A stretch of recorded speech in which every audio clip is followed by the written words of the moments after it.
जयपुर के निबारू रोड की हलचल के बीच एक ऐसा स्थान जहां आध्यात्म और सेवा का अद्भुत संगम मिलता है।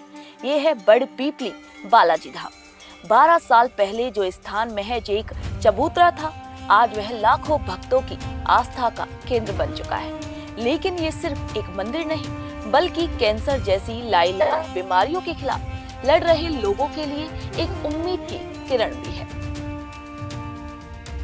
प्रणाम भारत। आज हम राजधानी जयपुर में हैं। जयपुर में जहां बड़ पीपली धाम मंदिर जो है, हनुमान जी का मंदिर है, बहुत ही प्रसिद्ध मंदिर है। और इस मंदिर की खासियत जो हमने यहां आकर देखी वो ये है कि यहाँ बड़ और पीपल दोनों एक साथ एक ही तने से निकल रहे हैं। मैं कैमरा पर्सन ममतेज से रिक्वेस्ट करूंगी वो एक बार विजुअल दिखाएं कि किस तरह से बड़ और पीपल एक साथ हैं।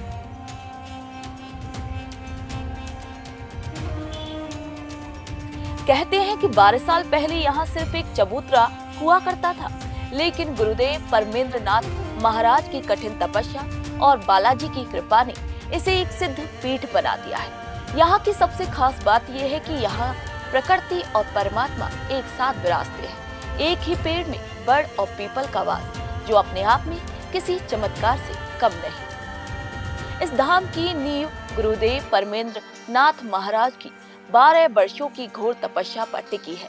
यहाँ जल रहा अखंड धुआं न केवल वातावरण को शुद्ध करता है, बल्कि भक्तों के मानसिक और आध्यात्मिक रोगों का भी नाश करता है। महाराज श्री का एक ही मंत्र है, वसुधैव कुटुंबकम और निस्वार्थ सेवा। अभी हम महाराज जी से सीधी बातचीत कर रहे हैं। जानते हैं महाराज जी से कि इस मंदिर की जो मान्यता है, जो आस्था आस्था का केंद्र बना हुआ है, क्या है वजह। प्रणाम महाराज। सीतारामन माँ, सबसे पहले तो मैं न्यूज़ 21 का बहुत बहुत आभार व्यक्त करता हूँ कि आपने बड़ पीपली बालाजी धाम की जो परंपरा है उसको जनमानस के सामने लेके आ रहे, उसके लिए बहुत बहुत साधुवाद। बड़ पीपली बालाजी धाम हमेशा दुर्लभ अनुष्ठानों के लिए और साथ में जीव सेवा के लिए और बड़े कष्ट निवारण के लिए जाना जाता है। महाराज जी, सुना है कि यहाँ कुछ आप बीती आपके साथ में हुई, वो घटना क्या है, हम चाहेंगे जनता के सामने रखें आप। स्वयं हनुमान जी ने मुझे अपने इस काम के लिए चुना है और मैं इतना ही कह सकता हूँ कि बड़ पीपली बालाजी धाम पर साक्षात हनुमान जी विराजमान है और आज जितना भी काम हो रहा है सब बालाजी की कृपा से ही हो रहा है। यहाँ पे ये सुनने में आया है कि कैंसर पीड़ित जो हैं, मतलब शारीरिक विपदाएं या जो कहें कष्ट हैं, वो यहाँ पे दूर होते हैं, तो इसके बारे में क्या कहना चाहेंगे। सबसे पहले तो हनुमान जी महाराज ने मेरा स्वयं का कष्ट हरा है। मेरे जैसे नास्तिक को बालाजी महाराज ने आस्तिक किया है और जो यहाँ पे बालाजी महाराज के प्रति श्रद्धा रखता है और योगा प्राणायाम करता है और बालाजी महाराज के आदेशानुसार काम करता है, तो सभी प्रकार की बीमारियाँ यहाँ दूर होती हैं। महाराज जी, आपकी ये जो यात्रा है, ये जर्नी है, ये कैसे स्टार्ट हुई। ये किसी संत की कृपा हुई और उन्हीं के आदेश के अनुसार मैं आज ये सेवा दे पा रहा हूँ। और उन्होंने मेरे को पहले कह दिया था संत महाराज ने कि आपका एक्सीडेंट होगा और 21 दिन की हनुमान चालीसा आपको 21 दिन लगातार करनी है, लेकिन दुर्घटना आपकी होगी लेकिन आप बच जाओगे, और वैसा ही हुआ मेरे साथ में।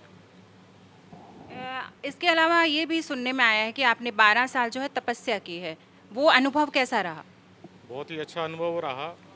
2012 से मैं यहाँ मंदिर से जुड़ा हुआ हूँ और जंगलों में भी मैंने बालाजी महाराज के आशीर्वाद से साधु संतों की खूब सेवा करी है और उन्हीं का प्रताप है सारा, हनुमान जी की कृपा है। महाराज जी, मैं आपसे एक बात और जानना चाहूँगी। जैसे हमारे हिंदू समाज में ये मान्यता है कि जो महिलाएं हैं वो हनुमान जी की पूजा नहीं कर सकती हैं, वो सुंदरकांड नहीं कर सकती हैं, आप कितना सहमत हैं इस बात से।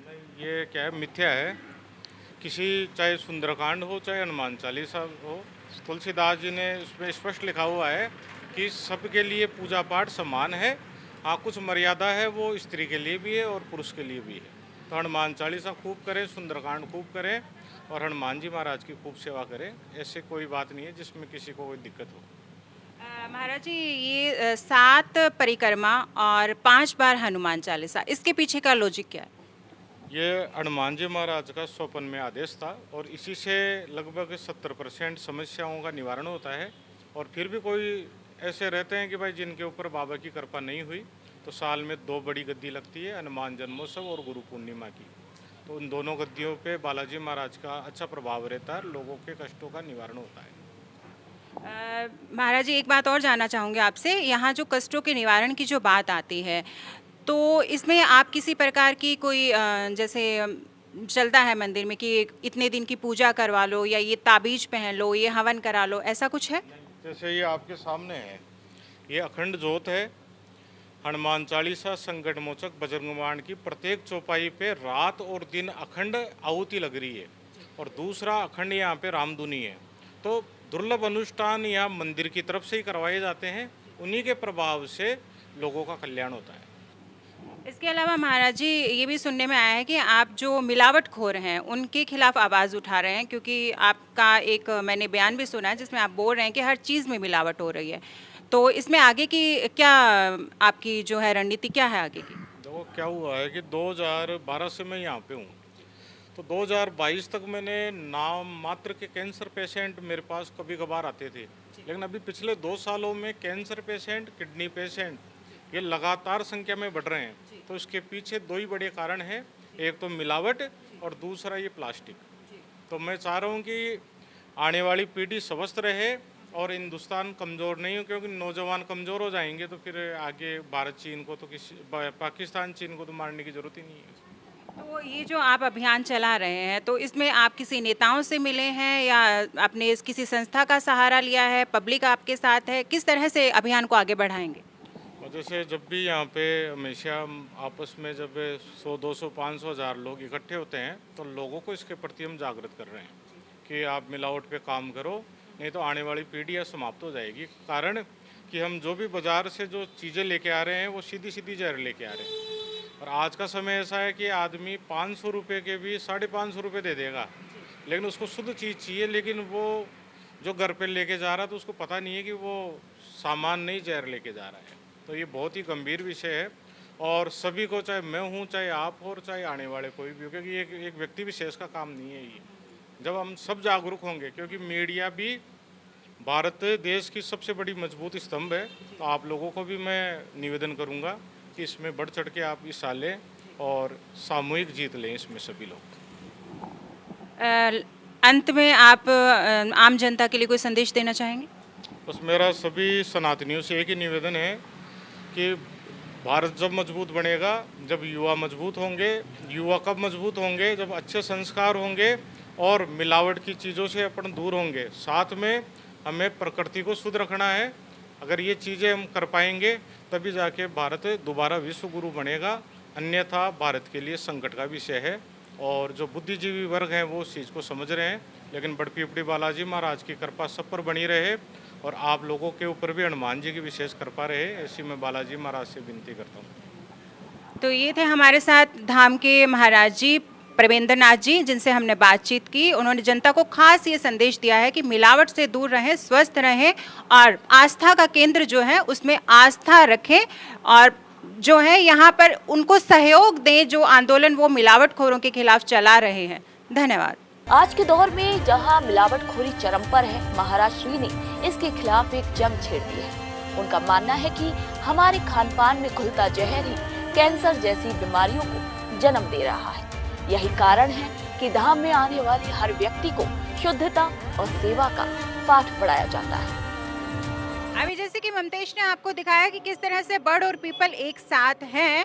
इस मंदिर की खासियत ये भी है। इसके अलावा मंदिर जो है हमेशा से ही हिंदू जो हम हैं उनके आस्था का केंद्र रहा है। इस मंदिर से जुड़ी हुई कई मान्यताएं हैं जिसकी वजह से ये हमारा आस्था का केंद्र बना हुआ है। इस मंदिर से जुड़ी मान्यता ये है कि यहाँ पर कैंसर पीड़ित जो हैं उनका इलाज होता है। कहते हैं कि 7 परिक्रमा लगाएं मंदिर की और 5 बार यहाँ पे बैठ के हनुमान चालीसा पढ़ें, आपके शरीर के जो शारीरिक कष्ट हैं वो दूर होते हैं। इसके अलावा व्यापार में जो हानि चल रही है, व्यापार को बढ़ावा देने के लिए लोग यहाँ पर आते हैं। कई तरह की मानसिक परेशानियां जो हैं, जो रोजमर्रा की जिंदगी में आम आदमी को आती हैं, उनसे निजात पाने के लिए लोग यहाँ पर आते हैं। परमेंद्र नाथ जी जो है उनके बारे में ये कहा जाता है कि उन्होंने 12 साल तपस्या की है जंगलों में रहकर, और उनके साथ आप बीती कुछ ऐसी घटना इस बड़ पीपल पेड़ के नीचे हुई जिसकी वजह से ये एक छोटी सी चबूतरे से शुरू होकर आज ये मंदिर धाम में बदल गया है। क्या है मान्यता, क्या है आप बीती, क्या चमत्कार है मंदिर से जुड़े हुए, खुद परमेंद्र नाथ जी से बात करके जानते हैं, करते हैं उनसे सीधी बातचीत। कैंसर पीड़ितों के लिए ये धाम आस्था का सबसे बड़ा केंद्र बनकर उभरा है। महाराज जी अक्सर कहते हैं कि मिलावटी खाद्य पदार्थ समाज के लिए धीमा जहर है। यहाँ आने वाले भक्त न केवल दुआ लेते हैं बल्कि जीवन जीने की एक नई पद्धति भी सीखते हैं। 1 दिसंबर को महाराज जी का जन्मदिन भी एक सेवा उत्सव के रूप में मनाया जाता है, जिस धाम की परंपरा को और भी भव्य बनाता है। बेजुबान जीवों की सेवा और बीमारों को सहारा, यही बड़पीपली धाम की असली पहचान है। अगर आप भी मानसिक शांति और आध्यात्मिक इलाज की तलाश में हैं, तो शालीमार चौराहे के पास स्थित ये धाम आपकी मंजिल हो सकता है।